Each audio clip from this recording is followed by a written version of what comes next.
Madame le ministre, je voterai non contre ce projet d'amnistie parce que je ne comprends pas ce qui motive ce projet.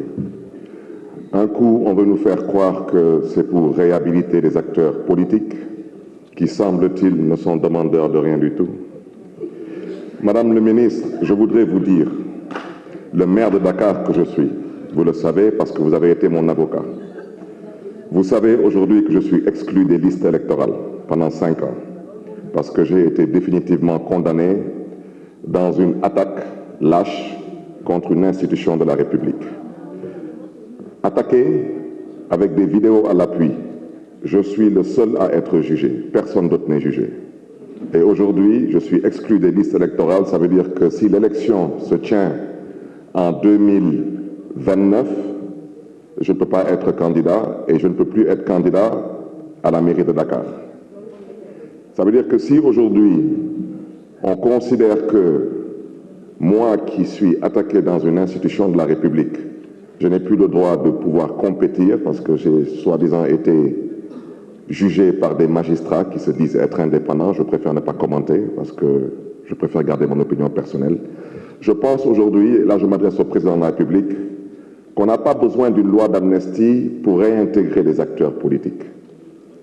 Tout ce qu'on a besoin, c'est de modifier quelques articles de la loi électorale.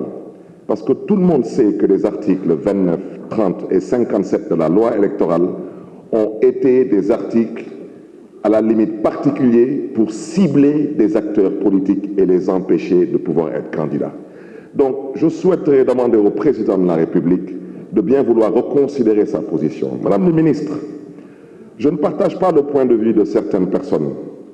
Je suis un acteur politique, un opposant, j'ai participé à presque toutes les manifestations dites violentes pendant ces 20 dernières années.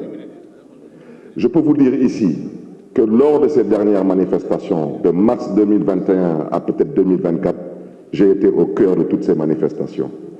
Aucun leader politique n'a donné d'ordre ou d'instruction pour tuer qui que ce soit dans la rue, policiers comme manifestants.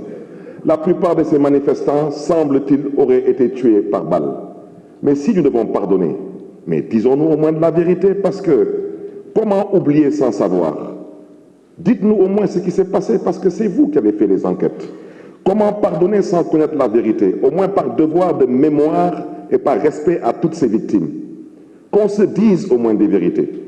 Si le président de la République veut pardonner, le président de la République doit aujourd'hui prendre sur lui, s'il est sincère, la responsabilité de sortir tout le monde de prison et de permettre à tout le monde de participer à des élections. Laissez les Sénégalais juger et voter. Ça ne sera pas la fin du monde. Le génie sénégalais a toujours su surmonter les difficultés. Députés du pouvoir comme députés de l'opposition, nous ne sommes que des Sénégalais. Et aujourd'hui, les Sénégalais sont confus, les Sénégalais sont tendus. Mais pourquoi le sont-ils? Mais parce que les Sénégalais réclament une élection. Et c'est au président Macky Sall de faire preuve aujourd'hui de hauteur, de grandeur. Oui, il dit qu'à partir du 2 avril, il n'est plus président de la République du Sénégal. Mais en même temps, il nous dit qu'il ne peut pas partir le 2 avril parce qu'il n'a pas de successeur. Mais en même temps, il dit qu'il ne sait pas qui doit organiser l'élection. Mais c'est lui qui doit l'organiser.